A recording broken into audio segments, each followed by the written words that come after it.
E Thales, beleza? Então, antes de começar a ensinar a base da língua japonesa, vou te passar algumas coisas, conceitos de linguística que eu acho que são importantes para qualquer pessoa que está começando a estudar uma língua nova, porque a maioria das vezes não passam pra gente no estudo de idiomas. Que, tipo, dá pra entender que talvez uma criança não entenda esses conceitos de linguística, mas considerando que a gente já tá numa idade já universitária, eu vou começar a te passar alguns conceitos que talvez, não talvez, com certeza vão te ajudar a entender mais facilmente a língua japonesa como um todo, por ser um idioma totalmente diferente do latino, dos idiomas latinos que a gente está acostumado. Então, vou te passar uns conceitos bem básicos, bem por cima, não são aprofundadozinhos, mas só para você ter uma ideia. Quando a gente fala de uma língua é composta de várias palavras ou vários signos. O que são signos? Signos são elementos representativos compostos de dois aspectos: um significado e um significante. O significado é a ideia e o significante é o que está trazendo aquela ideia. Então, por exemplo, quando a gente fala caneta, a ideia que está vindo diretamente na sua cabeça é de um objeto que escreve, geralmente comprido, tem tinta e que é usado para escrever ou desenhar um pedaço de papel. Então, a caneta, composta de 6 letras, é o significante, e a caneta esse desenho da caneta ou essa caneta aqui que estou mostrando na câmera, o próprio significado. O significante não precisa ser necessariamente uma palavra. Não precisa ser necessariamente escrito, pode ser falado também. Então, o conjunto de sons, quando eu falo caneta, a sequência de sons, K, o som do C, mais o som do A, do N, E, T e A, já formam também uma sequência que, por si só, significa isso que eu te passei. Depois, a gente entra na fonética e na fonologia, que é extremamente importante, porque a gente trata da pronúncia e do entendimento de como funciona o alfabeto de uma língua. Então, assim, a fonética, o que ela é? É um estudo dos aspectos acústicos e fisiológicos dos sons efetivos, ou seja, dos sons reais dos atos de fala, que são compostos de produção, articulação e da variedade. No fim, eu não vou explicar o que são cada um dos três, mas a fonética estuda os sons da fala. No caso da caneta, trazendo de novo o exemplo que eu passei antes, caneta, se fosse representar graficamente como a gente pronuncia, pelo menos a minha pronúncia, seria representado desse jeito, com essa sequência de fonemas entre barrinhas, que é como a gente faz a representação do alfabeto fonético internacional. Daí, qual que é a diferença? Se for pegar, por exemplo, o sotaque carioca, a representação seria diferente. Caneta. Porque o A, no caso, seria um pouco mais nasalizado, seria um pouco mais fechado, não seria tão aberto que nem eu tô fazendo agora. Caneta não seria, não é assim que as cariocas falam. Então, eles falariam de uma outra representação que seria próxima disso. Então, assim, o próximo aspecto é a fonologia, que é basicamente o estudo dos fonemas de uma língua. E os fonemas são a menor unidade básica de som que não tem significado em si, que formam palavras. Então, assim, uma palavra é composta por vários fonemas, cada um individualmente não tem um significado, mas todos juntos formam o significado, que nem, repetido mais uma vez, a caneta que eu te passei. E o que são as palavras? As palavras são unidades básicas da interação verbal, criadas a partir da junção de unidades menores, que são a sílaba e o som, no caso da fala, ou sílaba e letra, que no caso da escrita. Aí, quais são as classificações de fonemas? Tem 3: vogais, semivogais e consoantes. As vogais, a gente aprendeu no ensino médio no fundamental, são letras, mas na verdade não são letras. São fonemas sonoros em que o ar passa livre pela boca.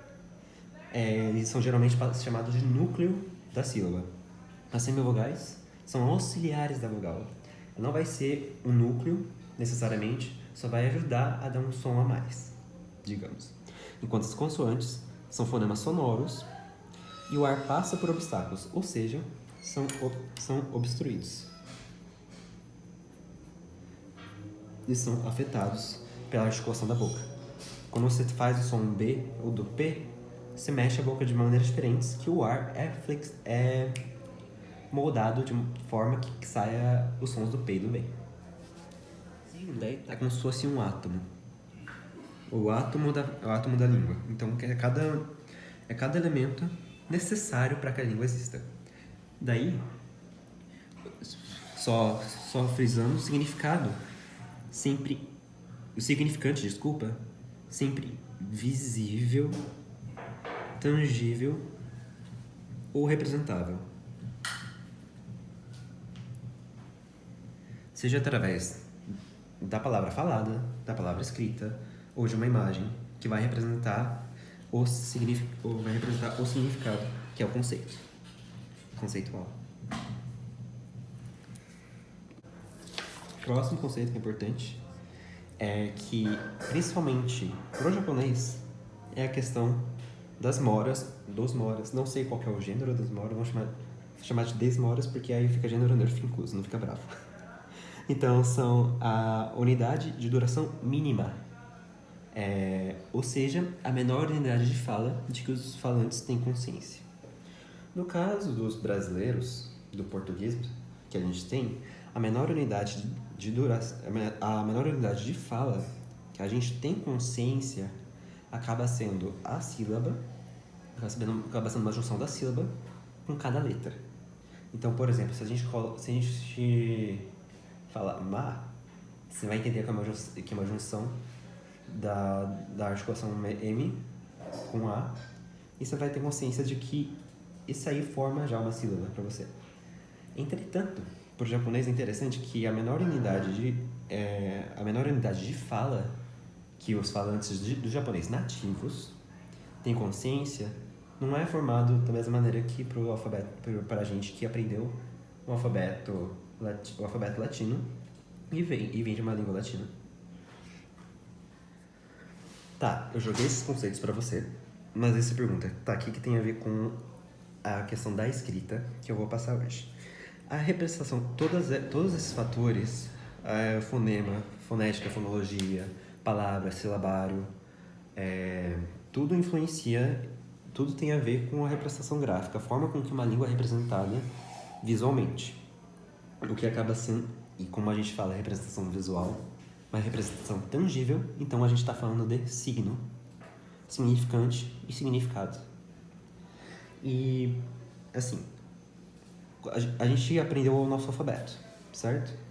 Que é composto, por exemplo, A, B, C, D, E. O alfabeto em si é uma tentativa de representação de cada fonema da nossa língua.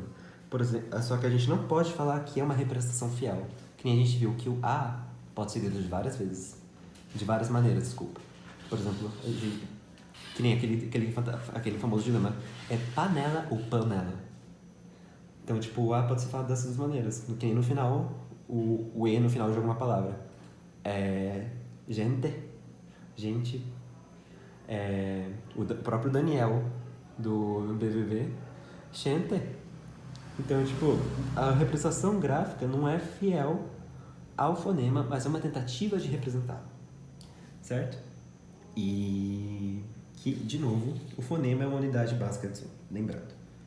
Então, tem uma tentativa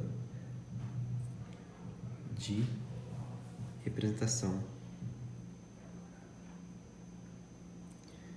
gráfica